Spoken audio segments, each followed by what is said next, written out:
Assalamualaikum warahmatullahi wabarakatuh. Halo Sobat Misteri Sunyum Cekam. Semoga saja Anda masih tetap setia bersama kami, channel yang setiap hari selalu memberikan cerita-cerita misteri menarik untuk Anda simak. Kali ini kami sudah menyiapkan sebuah kisah nyata misteri yang berjudul Rumah Bekas Pesugihan Dihuni Wanita Berbadan Ular. Rumah ini sudah ditinggalkan lebih dari 20 tahun. Karena saking lamanya, rumah ini benar-benar tidak terurus. Dari banyaknya genteng yang sudah lepat, tembok yang sudah mulai berlumut, banyaknya tumbuhan menjalar yang menyelimuti rumah, dan juga pohon besar yang menutupi bangunan dari kejauhan. Rumah ini ada di daerah Condong Catur, Sleman, tepatnya ada di daerah Condong Catur bagian utara. Apabila dilihat dari kejauhan, kita tidak bisa melihat secara jelas rumah ini, karena tertutup oleh tumbuhan di sekitarnya. Jika kalian melewati daerah ini, mungkin kalian tidak sadar, di tempat itu terdapat rumah yang cukup megah. Kami sempat mencoba untuk masuk ke rumah, namun dilarang oleh warga, bukan karena makhluk gaib atau barang berharga yang ada di dalamnya, tapi menurut cerita warga, ada beberapa ekor ular kobra yang hidup di sekitar rumah tersebut. Untuk energi dari rumah ini sangat besar, yang membuat rumah ini mempunyai daya tarik tersendiri dari sisi gaib. Apabila dilihat, rumah ini punya sesuatu sejarah kelam dan adanya tarikan energi yang sangat kuat. Menurut penuturan warga, rumah ini berpenghuni hampir selama 20 tahun. Konon pemilik rumah sudah meninggal dan saudara dari pemilik rumah tidak mau untuk mengurus rumah itu kembali. Itulah yang menjadikan rumah ini tidak dihuni manusia, namun dihuni oleh beberapa makhluk tak kasat mata. Di masa lalunya, pemilik rumah adalah seorang pengusaha. Semua bidang ia geluti, dari mebel, makanan, minuman, hingga pakaian. Bisa dikatakan pemilik rumah adalah pengusaha sukses dan dipandang warga sebagai orang yang ramah dan suka berbagi. Sang pemilik rumah dikaruniai 2 orang anak dan 1 anak angkat. Keluarga sangat dipandang sebagai keluarga yang bahagia dan tidak pernah melakukan kegiatan yang aneh. Namun di balik semua itu, warga menuturkan bahwa di malam tertentu sang pemilik rumah sering kepergok menaburkan sesuatu di sekitar rumah, bahkan seperti melakukan ritual tertentu. Dari situlah warga semakin yakin bahwa sang pemilik rumah melakukan pesugihan. Diperkuat lagi setelah beberapa bulan berselang, di suatu pagi sang anak kandung nomor 2 juga diberitakan meninggal. Salah seorang warga yang menjadi saksi meninggalnya sang anak menceritakan bahwa di pagi hari sekitar jam 4 subuh, sang ibu sempat meminta pertolongan warga karena anaknya mengalami kejang-kejang. Anehnya, sang ayah bertepatan tidak di rumah saat itu. Warga yang menjadi saksi meninggalnya sang anak menceritakan, sang anak seperti ketakutan, seperti menolak sesuatu yang akan datang. Dia menunjuk sesuatu dan selalu berbicara, "Jangan kesini, aku gak mau." Itulah perkataan yang selalu terucap dari bibir sang anak. Sempat ingin dibawa ke rumah sakit, namun sang anak memberontak, kejang-kejang, dan hingga akhirnya nyawa sang anak tak tertolong. Warga yang menjadi saksi meninggalnya sang anak sempat heran dengan apa yang dia lihat. Apakah sang anak korban dari pesugihan, atau memang sebuah kebetulan semata? Kejadian dan pertanyaan itu selalu menjadi buah bibir masyarakat selama berbulan-bulan, dan beriringan dengan warga yang mulai mengucilkan sang pemilik rumah dan keluarganya. Singkat cerita, sang pemilik rumah dan istrinya melaksanakan ibadah umroh, bahkan mengajak beberapa saudaranya untuk beribadah umroh. Sepulang dari ibadah umroh menjadi titik balik sang pemilik rumah. Usaha yang ia geluti satu persatu bangkrut dan ekonominya semakin memburuk. Tak hanya di situ, sang pemilik rumah mulai sakit-sakitan, diperparah dengan sang istri yang meninggal dan hanya diurus oleh sang anak angkat. Rumah yang dulunya megah, lama-kelamaan tak terurus. Warga juga ikut membantu hanya untuk sekedar makan sehari-hari, karena saudaranya tidak pernah membantu. Untuk menjenguk pun tidak pernah sama sekali. Disinilah mulai ada kejanggalan lain. Sang anak angkat sering melihat cahaya merah yang datang dari luar dan juga suara ledakan besar dari atap rumah. Bahkan dia sempat meminta pertolongan warga Namun warga yang mengecek sekeliling rumah tidak menemukan sumber dari cahaya dan ledakan yang dimaksud. Kejadian itu selalu berulang. Selain cahaya dan ledakan, sang anak sering mendengar suara lengkingan wanita tertawa. Suara itu selalu berbarengan dengan sang pemilik rumah yang mulai ketakutan setiap Syuruk tiba. Bisa dikatakan, apa yang dialami adalah sebuah teror. Warga yang mulai jengah selalu mendengar suara minta tolong sang anak setiap malam, mulai memikirkan cara untuk membantu. Didatangkan ahli spiritual, warga berbondong-bondong mendatangi rumah dengan sang ahli spiritual. Sempat ada perdebatan dengan sang anak karena tidak diperbolehkan, namun karena warga yang cukup banyak, sang anak hanya bisa pasrah. Setelah dilakukan beberapa ritual, disimpulkan bahwa memang sang pemilik rumah memakai pesugihan dengan mengorbankan anak yang sedarah, dan ibadah umroh membuat pesugihan itu luntur seketika.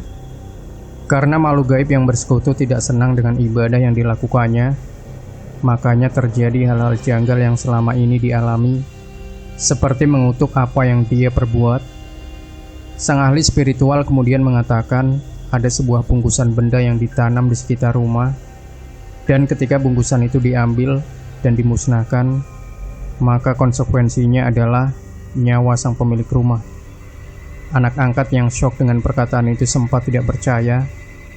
Namun setelah beberapa pembuktian yang dilakukan, akhirnya sang anak percaya dan mengikhlaskan apabila memang itu jalan satu-satunya.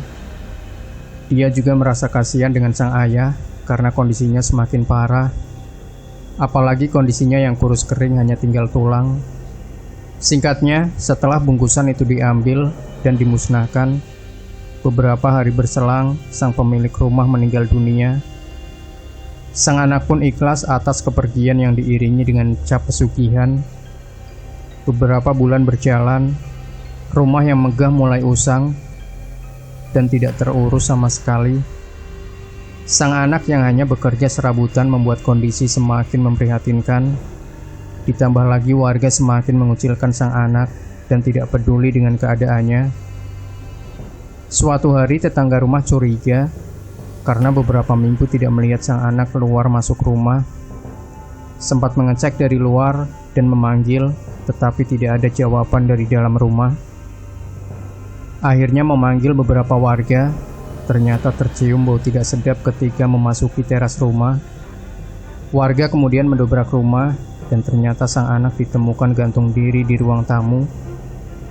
Warga menduga sang anak depresi sehingga melakukan gantung diri. Dari sinilah rumah itu mulai kosong tak berpenghuni. Memang rumah ini tak berpenghuni oleh manusia, namun dihuni oleh para makhluk tak kasat mata. Karena di beberapa bulan setelahnya, warga sering mendengar suara aneh dan kejanggalan dari arah rumah. Sering terdengar suara jeritan diiringi dengan tangisan. Suara ini cukup lantang terdengar.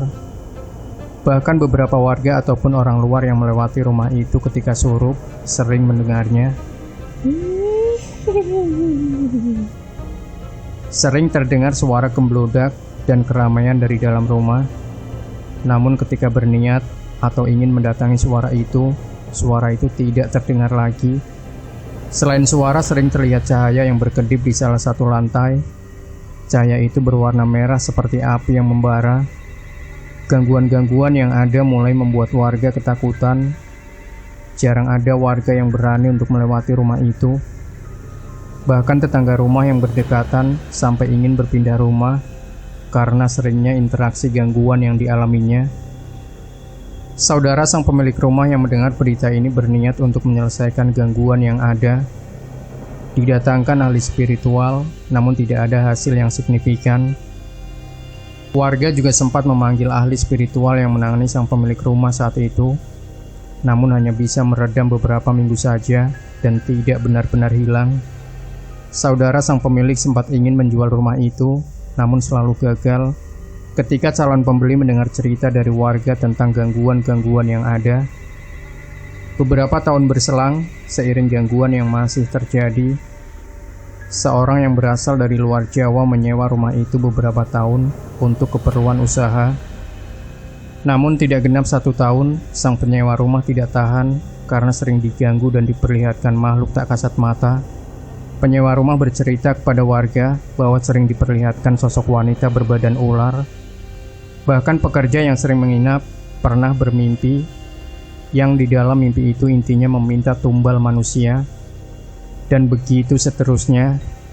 Sudah 3 orang yang mencoba menempati rumah itu, namun lagi-lagi tidak tahan dengan gangguan yang ada. Hingga akhirnya saudara sang pemilik rumah menyerah karena sudah muak dengan kenyataan yang ada. Gangguan masih sering terjadi dan warga mungkin sudah terbiasa dengan gangguan yang ada. Akan tetapi, masih ada rasa ketakutan ketika melewati rumah itu. Di suatu malam, seperti cerita di film Susana dan film-film horor zaman dahulu, beberapa pedagang makanan keliling yang belum tahu menau soal sejarah dan kejadian di rumah itu sering menjadi korban kejahilan makhluk yang ada di sana. Para pedagang mengaku sering mendengar suara wanita memanggil Mas dari arah rumah. Puncaknya, saat penjual nasi goreng membuat pesanan, setelah mendengar seorang wanita dari arah rumah memesan nasi goreng, sekelompok warga yang sedang ronda melihat si penjual keluar dari gerbang rumah. Bertanyalah seorang warga, "Habis apa mas? Kok masuk rumah itu?" "Nganterin pesanan nasi goreng buat ibunya." "Hah?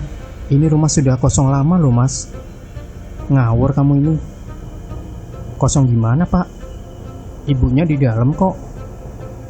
"Dibilangin gak percaya. Sudah kosong 2 tahun rumah ini." Kala itu si penjual nasi goreng yang benar-benar mendengar suara itu dengan jelas. Bahkan dia juga melihat sosok ibu itu menerima pesanan dan memberinya uang. Walaupun di saat itu si penjual sempat terbesit pikiran, siapa yang mau tinggal di rumah seperti ini? Dijelaskan oleh warga karena warga curiga si penjual terkena sirep. Setelah penjelasan dan perdebatan cukup panjang, salah seorang warga menyarankan sang penjual agar mengecek uang yang tadi ada ia terima dari sosok berperawakan ibu-ibu tadi. Dicarilah uang itu di saku celana, dan ternyata uang yang tadi ia terima tidak menjadi daun, tetapi benar-benar selembar 10.000. Akan tetapi di uang itu ada beberapa bercak darah di sekitarnya. Karena syok dan cukup terkejut dengan bercak darah tersebut, beberapa warga mencoba menenangkan si penjual, dan beberapa lagi memberanikan diri masuk ke dalam area rumah, mencoba mengecek apakah ada manusia di dalam rumah, karena yang diterima adalah uang asli. Setelah berkeliling dan mencoba memaksa masuk rumah, ditemukanlah bungkusan nasi goreng itu masih terbungkus rapi, tepat di ruang tamu, tepatnya di sebuah meja yang sudah tak terawat. Warga yang ingin mengambil bungkusan itu mencium bau anyir yang menyengat, dan kemudian terdengar suara geraman dari lantai 2. Mak teratap. Warga yang mendengar seketika berlari dan mencoba keluar dari rumah itu. Sekelompok warga lain yang berada di luar bersama penjual nasi goreng terheran-heran melihat mereka lari terbirit-birit dari arah rumah. "Anjay, sudah nggak bener ini rumah. Udah buruan pulang. Udah mas, pulang aja. Duitnya dibakar aja. Uang demit itu." Iya mas, sudah tak buang duitnya." Dari kejadian malam itu, si penjual nasi goreng tidak pernah terlihat lagi karena mungkin takut akan terjadi hal yang sama lagi. Cerita ini pun tepat tersebar seantero warga. Ketakutan kembali menghinggapi warga sekitar. "Zaman dulu mau lihat rumah itu aja takut mas, apalagi lewat." Begitulah kalimat yang terucap ketika kami mengulik rumah itu dengan salah satu warga. Gangguan mulai hilang ketika salah seorang warga mendatangkan ahli spiritual dari daerah Wonosari. Rumah itu dinetralisir dan juga diberi penangkal agar tidak mengganggu warga sekitar. Tidak main-main, penetralisiran tidak dilakukan seorang, namun dilakukan 20 orang. Hasilnya sangat terasa, hingga saat ini gangguan sangat berkurang, walaupun tidak sepenuhnya hilang, namun warga sangat terbantu dengan penetralisiran yang dilakukan. Warga menuturkan yang dirasakan sekarang hanya bau-bau anyir dan wangi yang kadang muncul, namun warga sudah mulai terbiasa, karena sekarang kebanyakan hanya warga baru atau pendatang baru yang mencium bau itu ketika melewati rumah. Warga pun menyiasati agar mengurangi kegiatan di sekitar rumah itu dengan menutupnya menggunakan seng dan kayu-kayu besar karena khawatir digunakan oleh orang-orang yang tidak bertanggung jawab. Memang rumah ini sekarang bisa dikatakan tidak berbentuk seperti rumah. Bahkan apabila orang awam tidak menyangka bahwa ada rumah di daerah itu. Apabila dilihat dari sudut pandang gaib, banyak sosok yang menghuni rumah itu. Sosok besar yang cukup mencengangkan adalah sosok wanita berbadan ular. Apalagi energi masa lalu yang masih terasa hingga sekarang, seperti masih tersimpan dan bisa saja muncul atau terbuka sewaktu-waktu.